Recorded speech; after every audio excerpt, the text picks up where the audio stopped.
फुलांची हवा नेमकी जाती कुठं त्यांच्याकडे संबंध नाही जवळजवळ 5-7 फुटाचा आमचा संबंध मला पण लागणार जीव जायची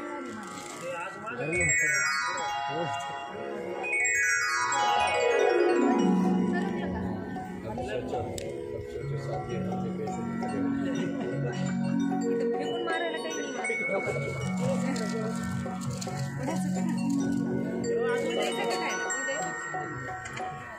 चला चला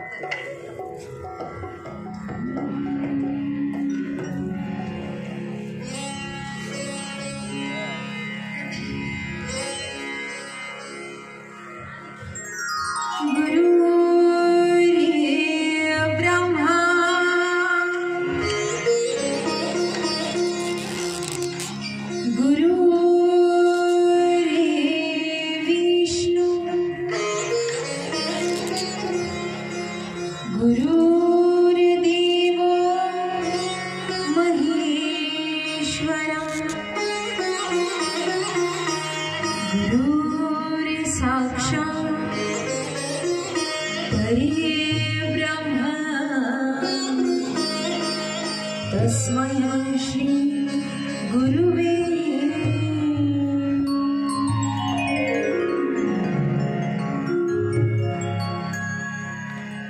अतुलित बलिधामं हेमशैलाभदेहं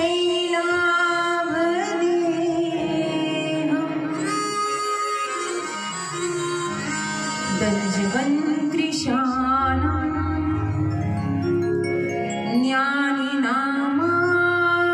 ज्ञानिनामाग्रगण्यं सकलगुणनिधानं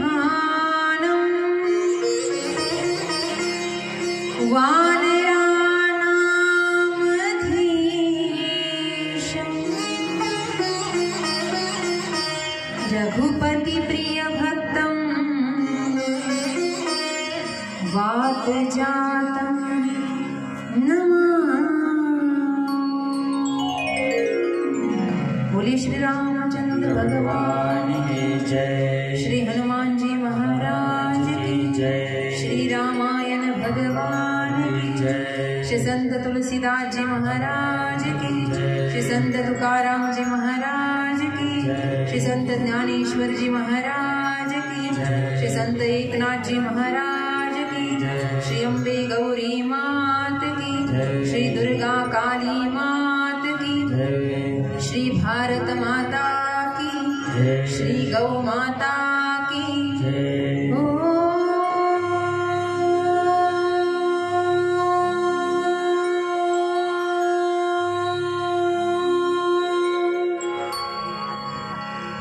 नमः पार्वती पतये हर हर महादेव।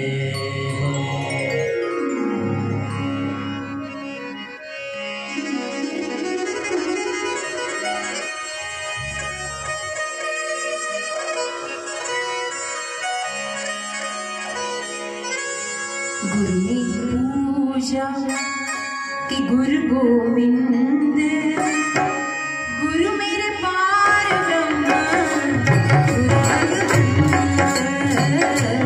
गुरु मेरे पूजा गुरु गोविंद, गुरु मेरे पार ब्रह्म, गुरु पूजा गुरु गोविंद, गुरु मेरे पार ब्रह्म,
लाजिए कथा करुमति अनुसार।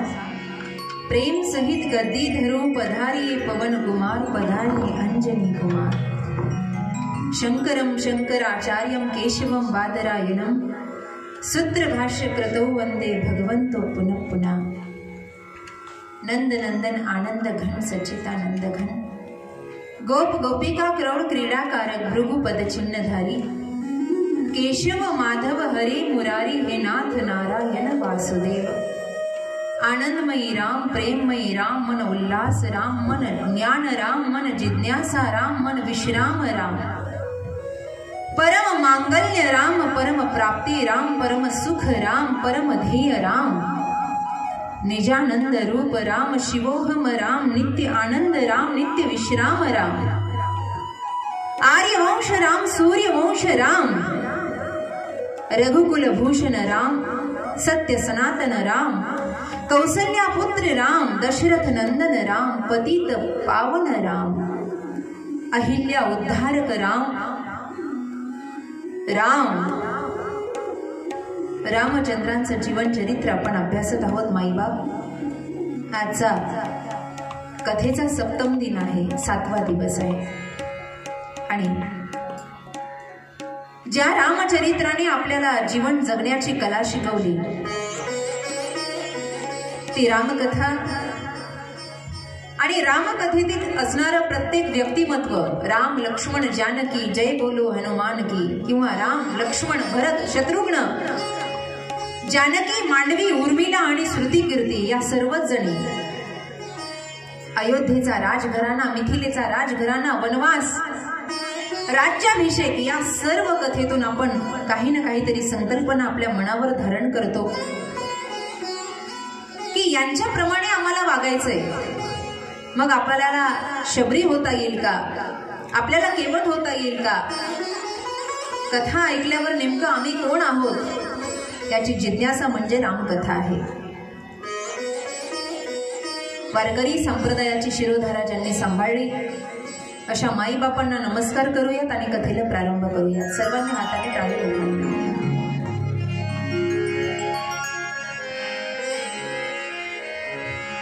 श्री ज्ञानदेव श्री तुकाराम, श्री ज्ञानदेव श्री तुकाराम, श्री ज्ञानदेव श्री तुकाराम, श्री ज्ञानदेव श्री तुकाराम, ज्ञानदेव श्री तुकाराम, श्री ज्ञानदेव श्री तुकाराम। बोला बोला, श्री ज्ञानदेव श्री तुकाराम,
मायेचं वर्णन आपण काल पाहत होतो. मै अरु मोर तोरती माया जेही बस किले जीव निकाया.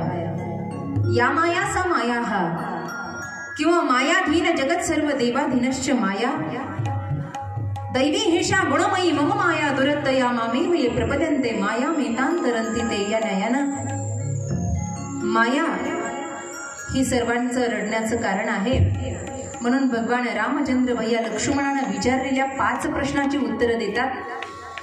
जी उत्तरं दिले त्याचा एक ग्रंथ तयार झाला आणि त्या ग्रंथाचं नाव आहे रामगीता. रामगीता नावाचा ग्रंथ तयार झाला ज्यामध्ये हे 5 प्रश्न आणि त्याची उत्तरं आहेत. दादा, माया ही दुःखकारक आहे. हो लक्ष्मणा, कुठल्याही पदार्थाला माझं म्हटलं की तो पदार्थ दुःख देतो. कुठल्याही पदार्थाला माझं म्हटलं आणि आपल्याला सवय लागली रोजच्या व्यवहारामध्ये. माझं घर, माझा परिवार, माझं म्हणण्याची सवय लागली ना. वस्तू माझी, मोबाईल माझा, बॅग माझी. काही लोक बसनी प्रवास करतात तर बस माझी. तर खरंच आपल्या बापाची बस आहे का? पण बसही माझी. सवय लागली माझं म्हणण्याची. आणि माझं म्हटलं की दुःख आहे. ही माया ज्याच्या अधीन आहे तो मायेचा पती आहे.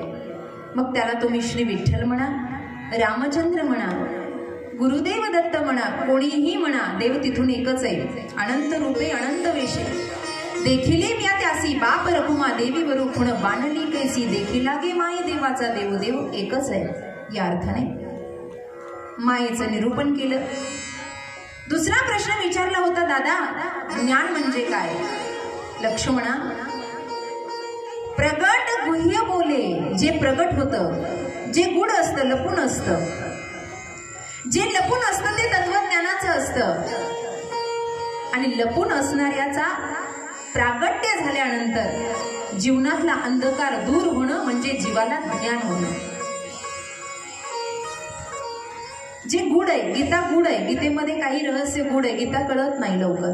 कुणीतरी समजावून सांगणारा पाहिजे. ज्ञानेश्वरी वाचली पण कळत नाही. कुणीतरी त्याचा मार्गदर्शक हवा. ते ज्ञान प्रगट करणं आणि ते ज्ञान झाल्यानंतर अहंकार न होता भगवत तत्व प्राप्त करणं. कळलं का? त्याला म्हणतात ज्ञान होणं. लक्ष्मणा, या ज्ञानाच्या साथीला वैराग्य आणि भक्ती असावी. कालचा संदर्भ आपण ऐकला नाही तर ज्ञानानंतर अभिमान होतो आणि हे अभिमान त्या ज्ञानाला एकदम शून्य करून टाकतं. शून्य. आद्यगुरु शंकराचार्यांचे शिष्य होते सुरेश्वराचार्य. गृहस्थी होते ते. त्यांची पत्नी होती उभय भारती. दोघांनाही भरपूर ज्ञान होतं. सुरेश्वराचार्याला एवढं ज्ञान की कोणीही शास्त्रार्थ करण्यासाठी आला. शास्त्रार्थ म्हणजे वेदातलं विचारा, शास्त्रातलं विचारा, ग्रंथातलं विचारा, काही कसंही त्याचं उत्तर तयारच असायचं, उत्तर तयार असायचं. पण त्या ज्ञानामुळे त्यांना एवढा अभिमान झाला होता की पंचक्रोशीतली लोक त्रस्त झाली होती. अरे बाबा, हा बसतच नाही खाली, छाती फुगलेलीच राहते म्हणे, याचे नाक फुगलेलंच राहतं, मला एवढं येतं, मला एवढं येतं, मला एवढं येतं. लोक म्हणले याला ज्ञान आहे, हा चांगला आहे, पण याला नीट करावं लागेल. थोडस बिघडलंय, बाकी काही नाही. थोडस यायला लागलं की थोडं होतं ना अभिमान,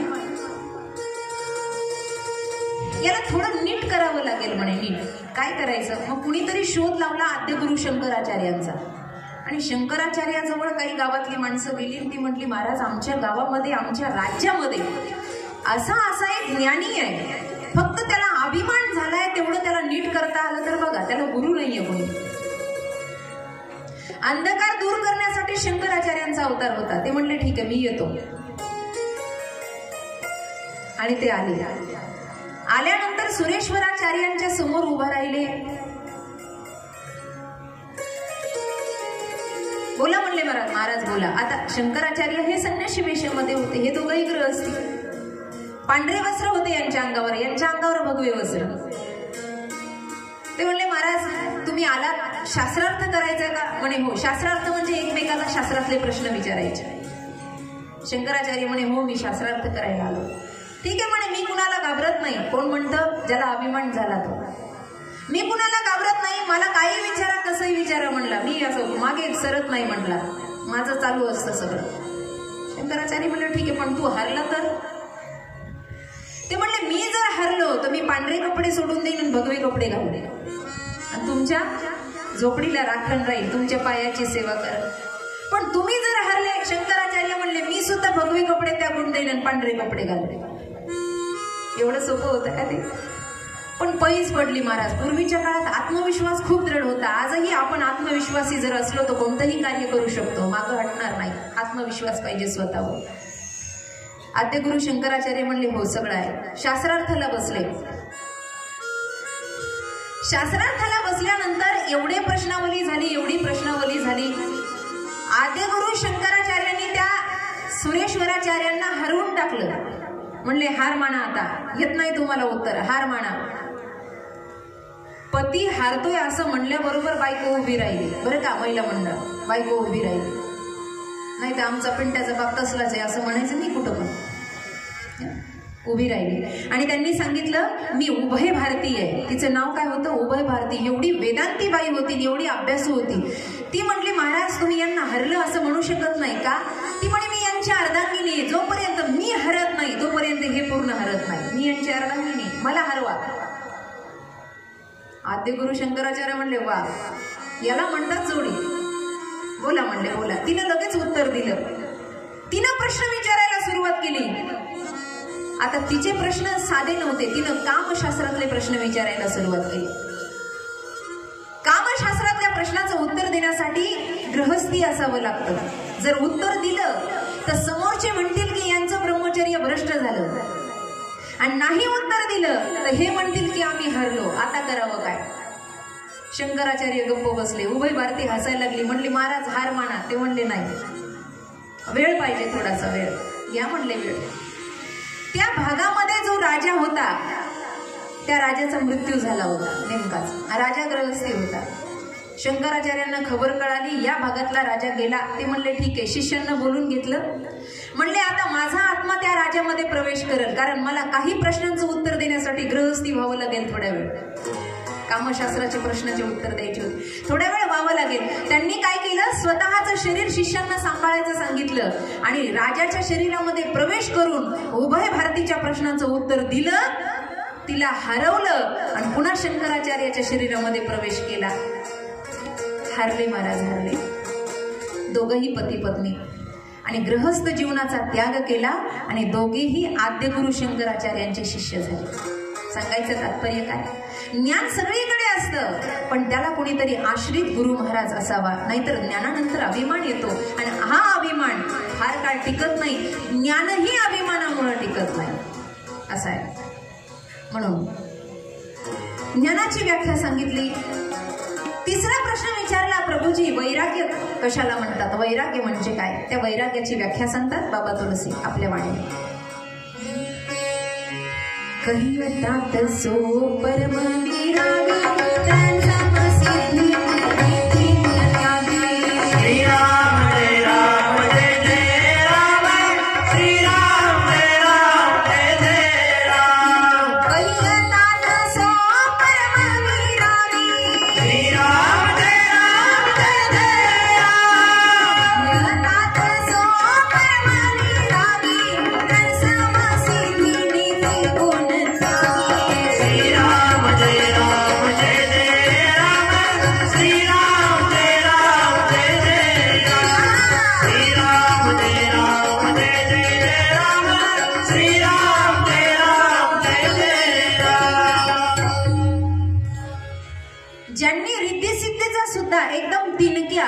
वाळी त्या काडी असते ना, वाळलेली गवताची वाळलेली काडी, तिनका म्हणतात त्याला. तिनका हिंदीमध्ये त्याला तिनका म्हणतात. त्या वाळलेल्या काडीचं जसं काही महत्व नसतं ना, तसं साधकाच्या समोर रिद्धिसिद्धीचंही काही महत्व नसतं. पण कधी? त्याला वैराग्य आल्यावर.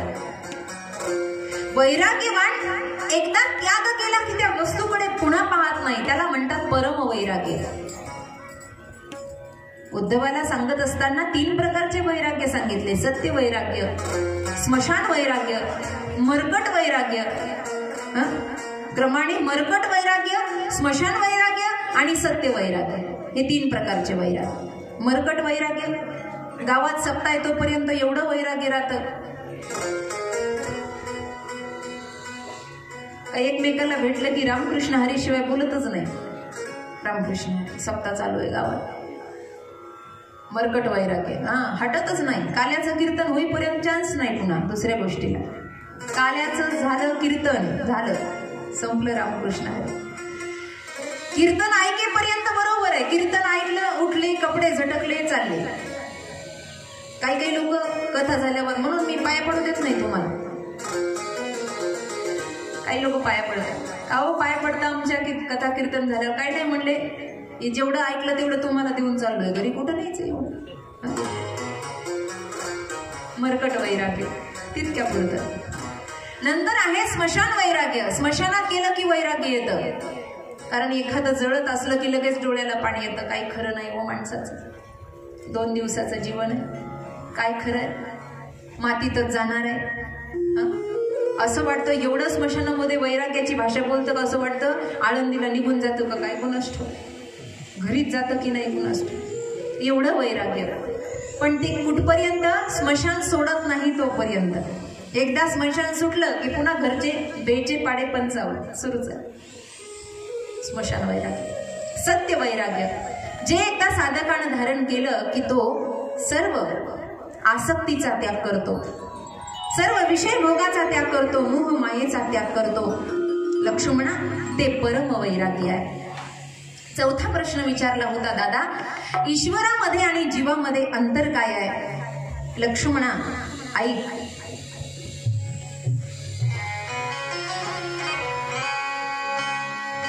जीव हा पराधीन आहे आणि ईश्वर हा स्वतंत्र आहे. बाबा तुलसी वर्णन करतात. परबस जीव स्वबस भगवंता, जीव अनेक एक श्रीकंता. श्रीराम जय राम, जय जय राम. श्रीराम जय राम, जय जय राम. परबस जीव स्वबस भगवंता, जीव अनेक एक श्रीकंता. श्रीराम जय राम, जय जय राम.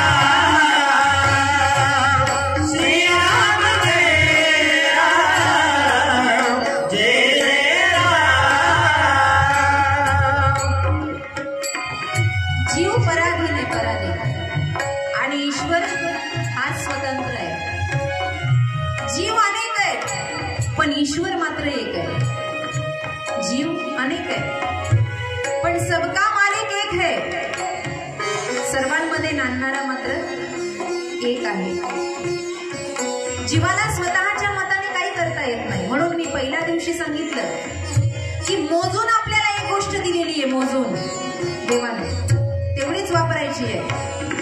आणि ती वस्तू म्हणजे, ती गोष्ट म्हणजे आपली श्वास.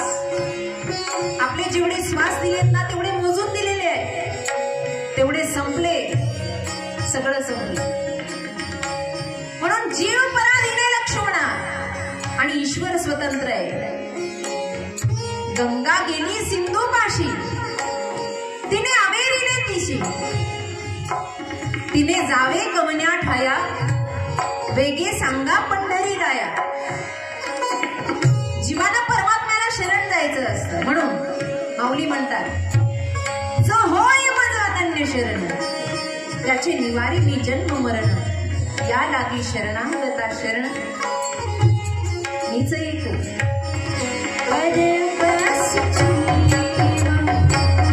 स्वबस भगवान जीव अनेक, एक श्री राम जय राम, जय जय राम. श्री राम जय राम, जय जय राम.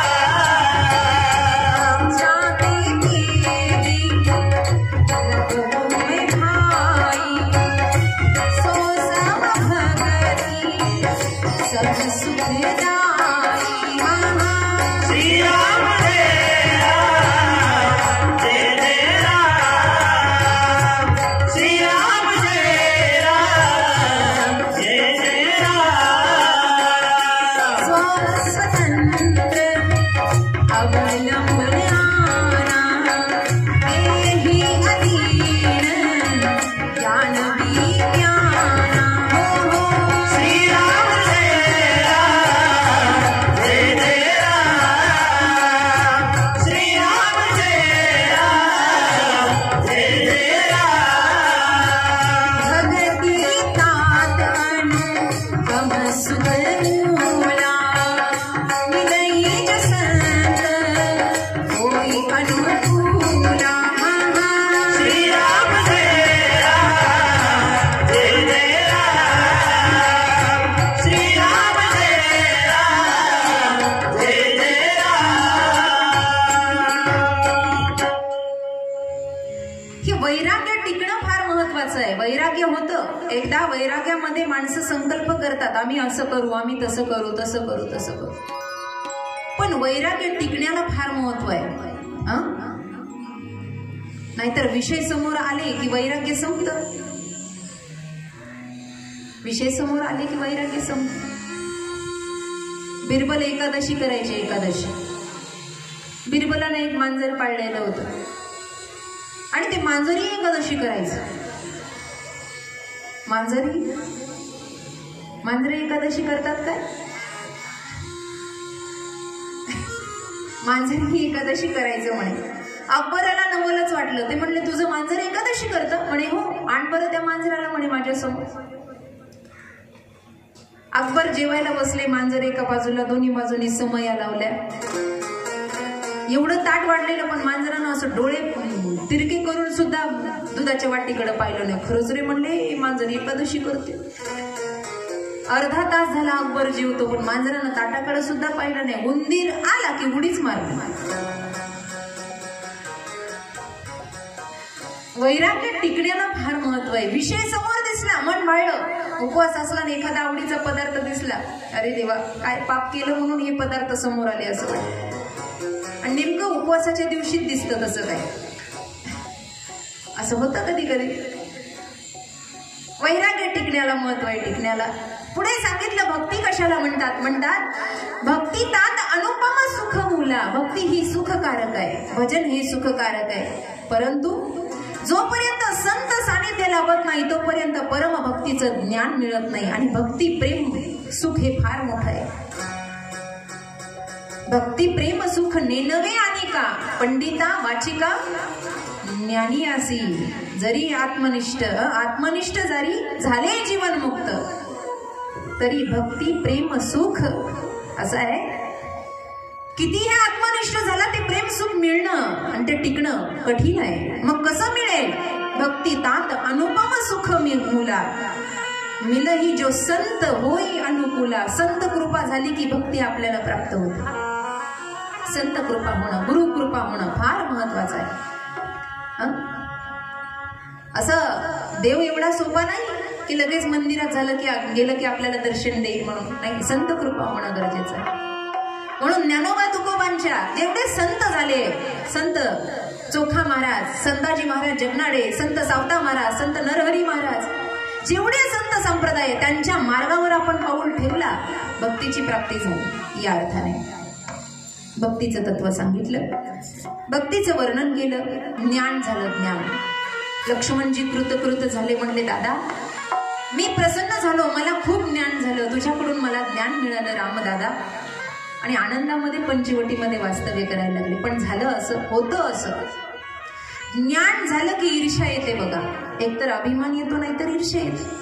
ज्ञान झालं की मग आम्हालाच भरपूर काही येतं. अशा प्रकारचं आहे. एखादा जर आपल्या पट्टीचा समोरचा असेल तर मग आपल्याला वाटतं म्हणून लोकांनी मन पाडली, 2 बुवा 2 जावा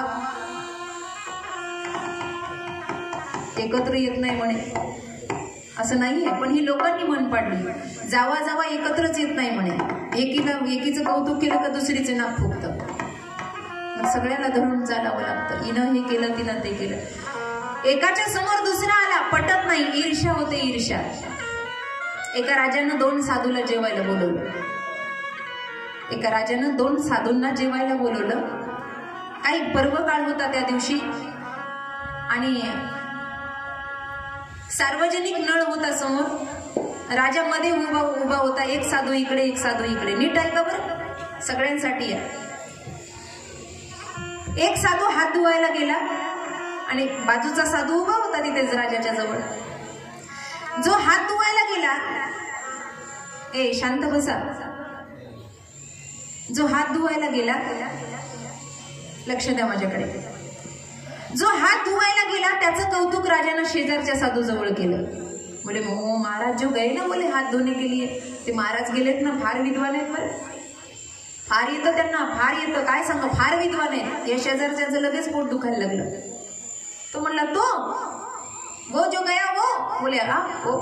बोले वो तो गधा है गधा. कोण म्हणतं? शेजारचा. गाढवे म्हणले तो कशाला बोलवलं त्याला इथं? राजा काही बोलला नाही. तो हात धुवून आला आणि इकडे उभा राहिला आणि इकडचा तिकडे हात धुवायला गेला. तेव्हा राजानं त्याचं कौतुक याच्या जवळ केलं. बोले महाराज मोठ ज्ञानी आहे, बोले लय विद्वान आहेत ते, फार समजतं त्यांना. इकडचं म्हणलं ते काय घोडा आहे, ते घोडा. त्याला काय कळलं?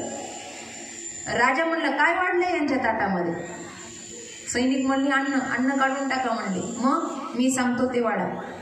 एकाच्या ताटात भुसा भरला आणि एकाच्या ताटात चारा भरला हिरवा. बसा म्हणले जेवायला.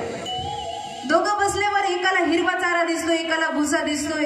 ते म्हणले महाराज हे काय? ते म्हणले ओळख तुम्हीच करून दिलं नाही. एक घोडा आहे, गाढव आहे, हेच खाणं. अन्न कशाला खाता? अन्न कशाला खाता बाबा? ईर्ष्या आहे. ज्ञानानंतर ईर्ष्या. आणि ही ईर्ष्या माणसाला नीट राहू शकत नाही, राहू देत नाही. म्हणून कधीही दुसऱ्यावर जळू नये माणसाने, दुसऱ्यावर जळू नये. कारण प्रत्येकाला प्रत्येकाच्या कर्तबगारीने धन मिळतं, द्रव्य मिळतं, इज्जत मिळते, पैसा मिळतो. काय करायचं आपल्याला? लक्ष्मणाच्या जीवनामध्ये ईर्ष्या आली. ईर्ष्या. कारण राम जानकी यांना बाधित करणार नाही, पण वैराग्य धारण करणारे लक्ष्मण आहेत, ज्ञान धारण करणारे लक्ष्मण आहेत. म्हणून ईर्ष्या आली. कोण आहे ही ईर्ष्या? आकाश मार्गाने जाणारी विधवा असलेली रावणाची बहीण शूर्पणखा.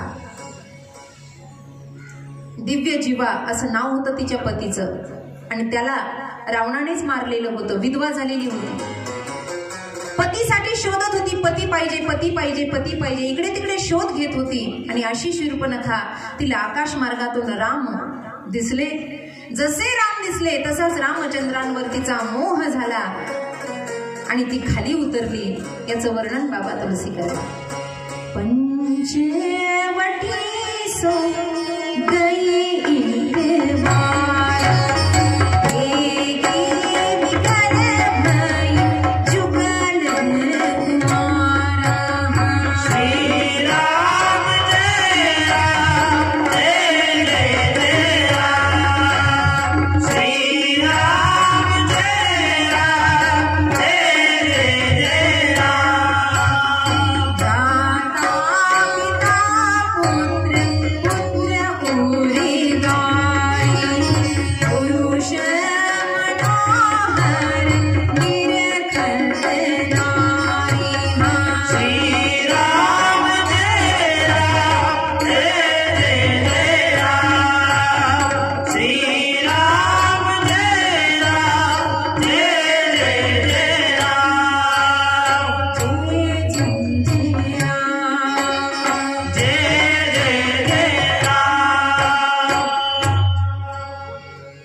शूर्पणखीने. तिला वाटलं आता एवढे छान आहेत बघा.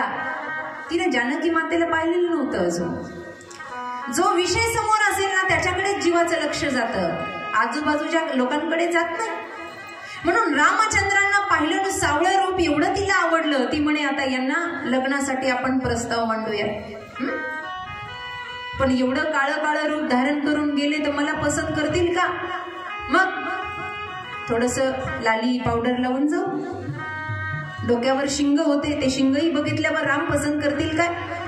मग आपण साधारण स्त्री मायावी रूप तयार केलं शूर्पणखीने, मायावी. आणि मायावी रूप धारण करून तिथे आल्या रामचंद्रांच्या जवळ. आपल्या बांगड्यांचा खणखणाट केला, नुपुरांचा खणखणाट केला. रामचंद्रजींनी पाहिलं आणि जसं रामचंद्रजींनी पाहिलं तसं शूर्पणखा रामचंद्रांना काय म्हणते?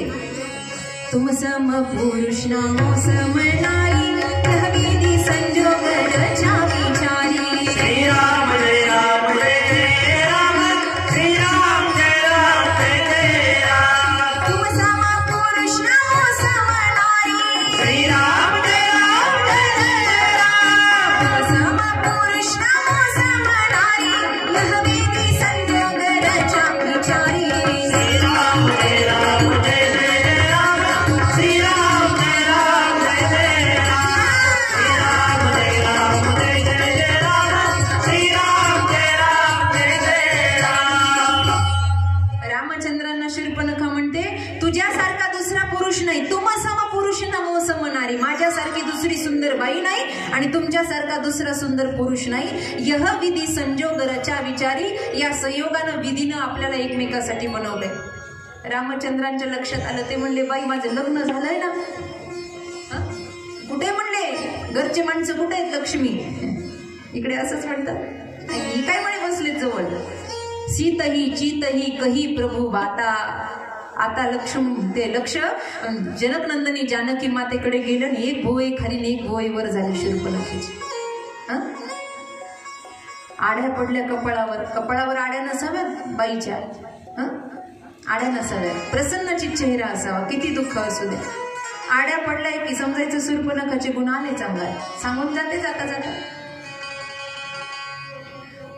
शूर्पणखा.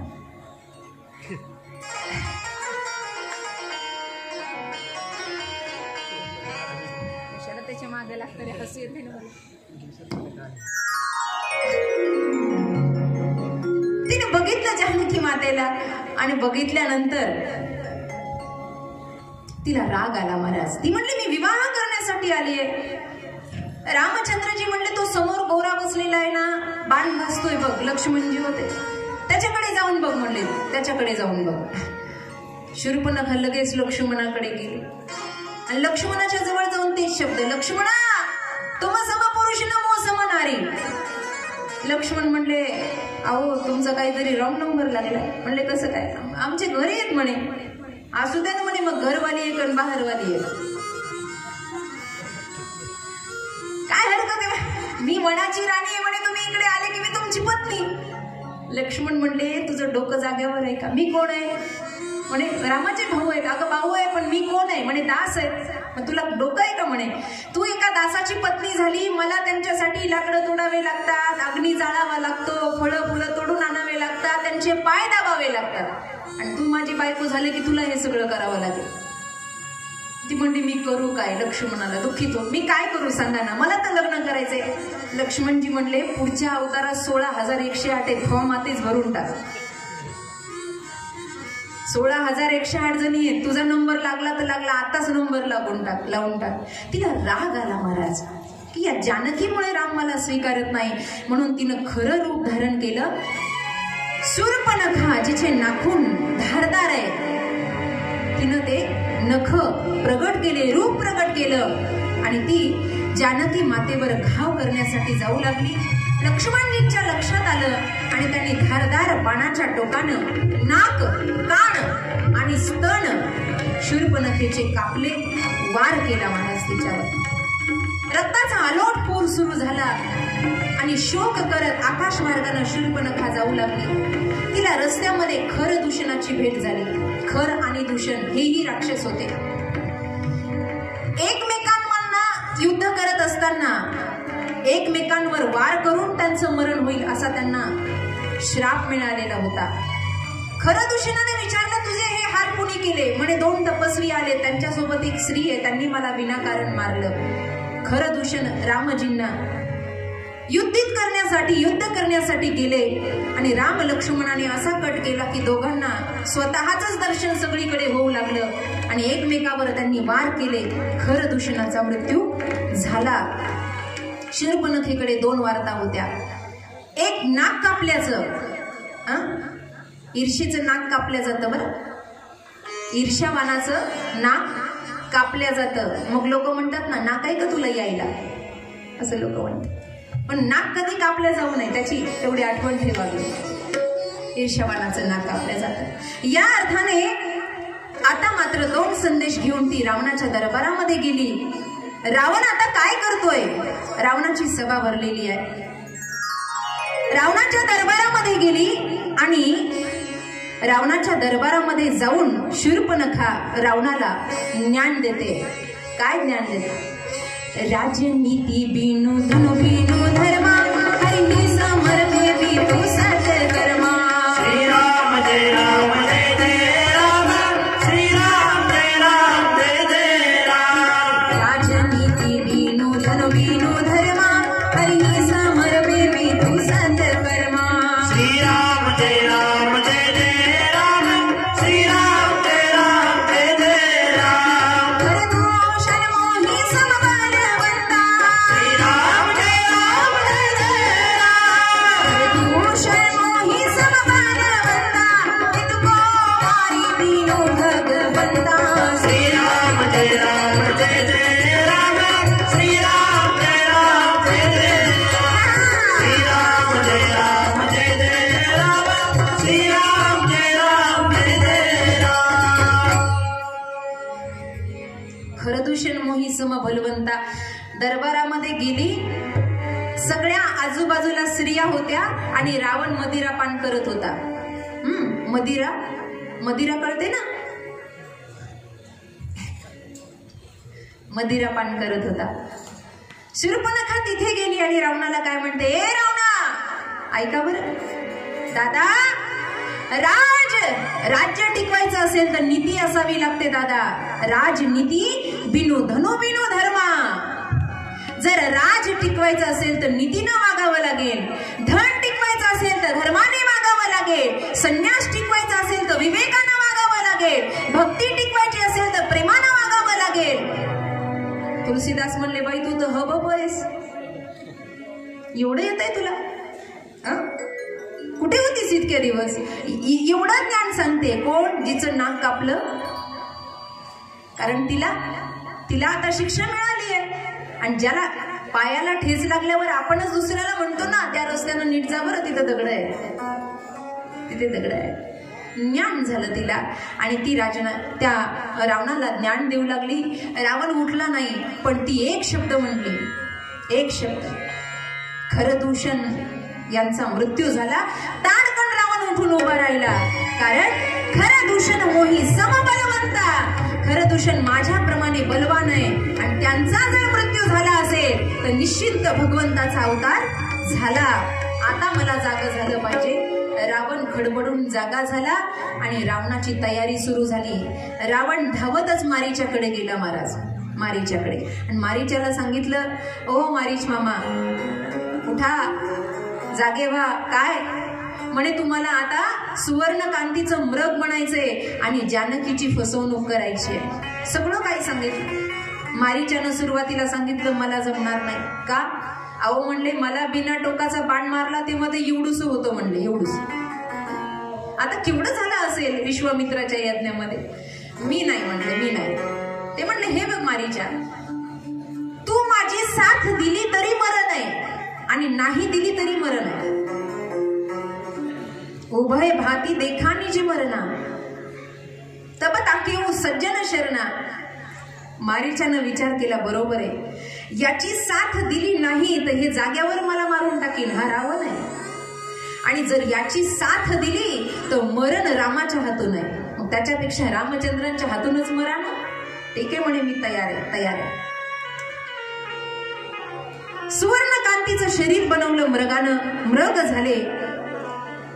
मारीच इकडे पंचवटीच्या त्या सुंदर झोपडीमध्ये रामचंद्रांनी सुंदर फुलांची माळ तयार केली आणि जानकी मातेच्या गळ्यामध्ये घातली. जानकी माता विचारतात, का प्रभूजी आपण माझ्या गळ्यात माळ घातली? हो म्हणे, आता कार्य सुरू होतंय बरं, आता थोडा त्रास होईल, आता जरासं लक्ष केंद्रित करा. काय झालं? काही नाही म्हणे, रावण येतोय, आता जरा तयारी करा. म्हणून जानकी मातेनं आपलं रूप पंचवटीच्या गुफेत लपवलेलं आहे. आणि जिचं हरण ज्यानं रावणाने केलं ती परछाई होती, परछाई. कारण रावणात ताकद नव्हती जानकी मातेला हात लावायची, कळलं का? सावली होती, सावली जानकी मातेची. पंचवटीमध्ये गुप्त मंदिर आहे देवीचं, तिथे जानकी मातेनं आपलं रूप लपवलं होतं, सूक्ष्म रूप धारण केलं.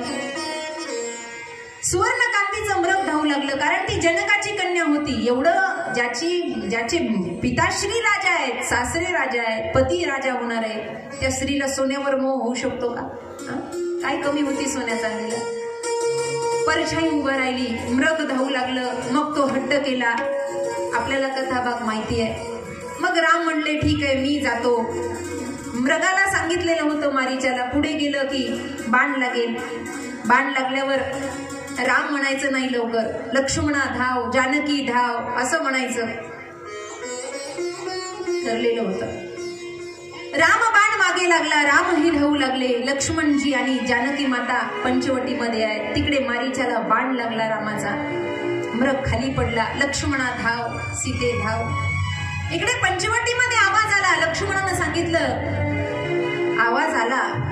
जानकी माता म्हणतात, तुम्ही जा, आता जा, जा, तुमचे दादा संकटात आहे. लक्ष्मणानं उत्तर दिलं, आई तुम्हाला माहितीये दादामध्ये किती ताकद आहे, किती ताकद आहे. भृकुटी विनाश सृष्टि लय हो, सबने हुसन परगी सोई. श्री राम जय राम, जय जय राम. श्री राम जय राम, जय जय राम. राम बचन जब सीता बोली, हरि प्रिय तलक्षी मन मने डोरी. श्री राम जय राम, जय जय राम. श्री राम जय राम, जय जय राम. लक्ष्मणजी म्हणतात, आई वहिनी भ्रुकुटी विलास. भ्रुकुटी विलास म्हणजे एक भुवई खाली जर झाली आणि एक भुवई देवाची वर जर झाली तर या सृष्टीचा प्रलय होऊन जाईल. एवढी ताकद आहे देवामध्ये, एवढी ताकद आहे. आणि त्यांना कोण मारणार आहे? मर्मवचन. जानकी माता म्हणते, तुमच्या मनामध्ये काही खोट आहे का? तुम्ही का जात नाही? असं म्हटल्याबरोबर लक्ष्मणाच्या डोळ्यात पाणी आलं. मी ज्यांना आईप्रमाणे म्हणतो त्या मला असं बोलतात. मर्मवचन जब सीता बोली. लक्ष्मण रेषा ओढली, सांगितलं वहिनीबाई मायावी राक्षस आहेत, या रेषेच्या बाहेर येऊ नका, ही मर्यादेची रेषा आहे. लक्ष्मणजी पाठलाग करत जातात. आया रावण जतिके वेशा, जती म्हणजे साधूचं रूप धारण करून रावण आले. लक्ष्मण रेषा पार करायची नाही, जानकी मातेच्या लक्षात होतं. फळ फुलाचं ताट घेतलं. ओम भवती भिक्षाम देई मा, भिक्षावाडा. जानकी मातेने सांगितलं तुम्ही आत या. नाही नाही म्हणे, मी आत येणार नाही. रावणानं हे सगळं बघितलेलं होतं, आत जायचं नाही. जानकी माता म्हणते मला बंधन आहे, मी बाहेर येऊ शकत नाही. नका येऊ, मी चाललो. बाहेर येऊन भिक्षा द्यायची असेल तर द्या, नाहीतर लोक तुम्हाला नाव ठेवतील रघुवंशाची सून भिक्षा सुद्धा वाढू शकत नाही. रघुवंशाचं नाव वाचवण्यासाठी लक्ष्मण रेषा पार केली. जानकी माता जशा बाहेर आल्या तसंच केसाला धरलं आणि पुष्पक नावाच्या विमानामध्ये रावणाने बसवलं. रेषा पार केली. क्रोध सीता असून जती गोसाई, राग आला. हे गोसाव्या मला सोड, मी गोसावी नाही म्हणे, रावण आहे रावण. कोण गोसावी? मी रावण आहे म्हणे. खरं रूप धारण केलं, हास्यवदन रावण करू लागला. विमान चाललेलं होतं आकाश मार्गाने. त्याच वेळेला जटायू पक्षाला राम राम राम राम आवाज कानावर पडला. जटायूनं झेप घेतली आणि प्रतिकार करण्याचा प्रयत्न केला. धारदार तलवारीने रावणाने त्याचे पंख कापले आणि त्याला निराधार केलं. जटायू खाली पडला. गमन केलं रावणाने. इकडे राम लक्ष्मणजींची भेट झाली. सीता कुठे आहे? म्हणे पंचवटीमध्ये आहे. घात झाला लक्ष्मणा, हे हरिण नाहीये, हा मारीश नावाचा राक्षस आहे, लवकर चल. दोघेही पंचवटीमध्ये येतात. पाहता जानकी मातेचं कुठेच वास्तव्य नाही. आता मात्र नारदाचा आणि वृंदेचा श्राप सत्य झाला. एका स्त्रीच्या वियोगात तुम्हाला रडावं लागेल. वृंदेने श्राप दिला होता, माझा पती जालंधर तुम्ही घरी नसताना तिचं हरण करेल. दोघांचेही श्राप सत्य झाले. रामचंद्रांच्या डोळ्यात पाणी आलं. प्रत्येक वृक्षाला वेलीला भेट देऊ लागले. वर्णन केले. अशोक नावाचा वृक्ष होता, अशोक नावाचा. हे अशोक मम शोक मिटा दे, चंद्रमुखी से मुझे मिला दे, होगा तेरा सच्चा नाम पतित पावन सीताराम. या न्यायानं आलिंगन करायला लागले. राम लक्ष्मणांच्या डोळ्यामध्ये पाणी आहे. शोध घेत घेत घेत घेत जात असताना जटायू पक्षाचा आवाज आला. रामचंद्रांनी त्याचं शिर आपल्या मांडीवर घेतलं, डोक्यावरून हात फिरवला आणि पित्याची आठवण रामचंद्रांना झाली. माझ्या बाबाचा मित्र आहे.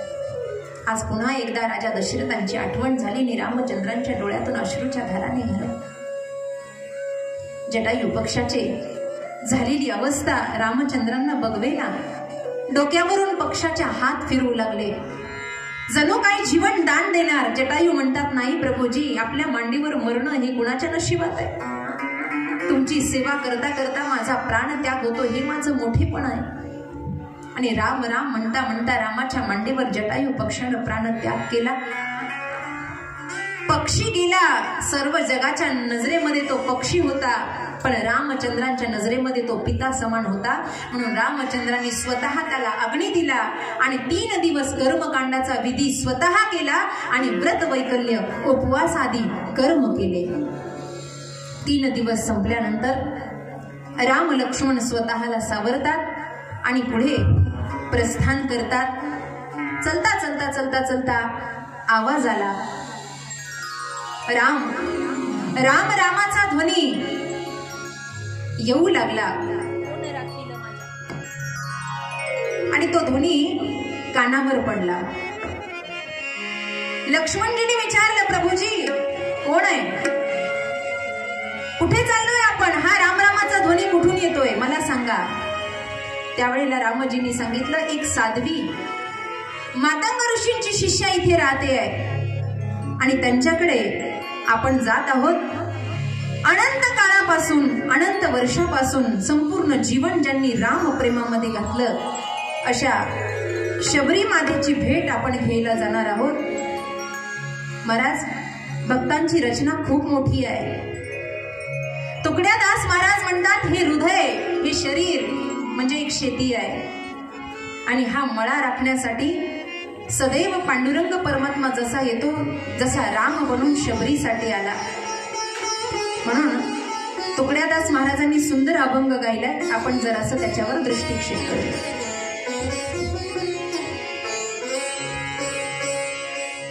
कोणी राखील माझ्या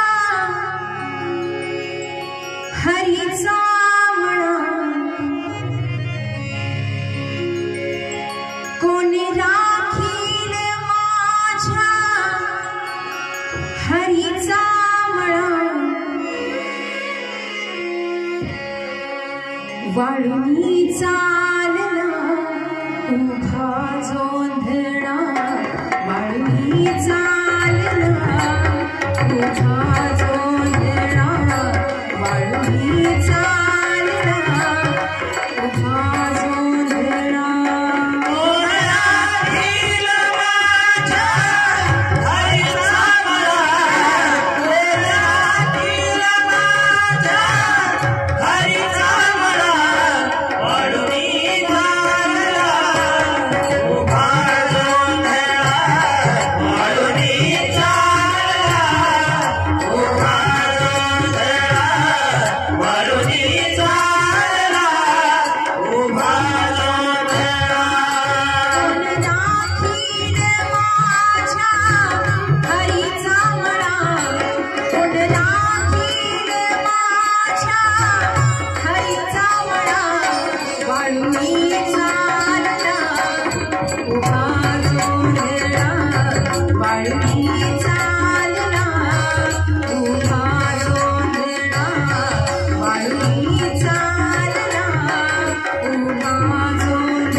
त्यामध्ये हरी आहे जो या मळ्याची राखणदारी करतो.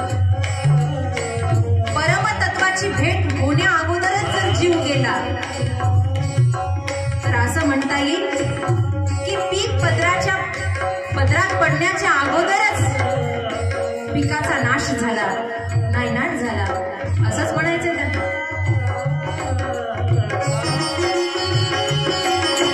पदरात पडण्याच्या आधीच का चालला पारी तुकड्या तुझा रे बीळ पीक नाही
वाळूनी चालला उभा जोंधळा.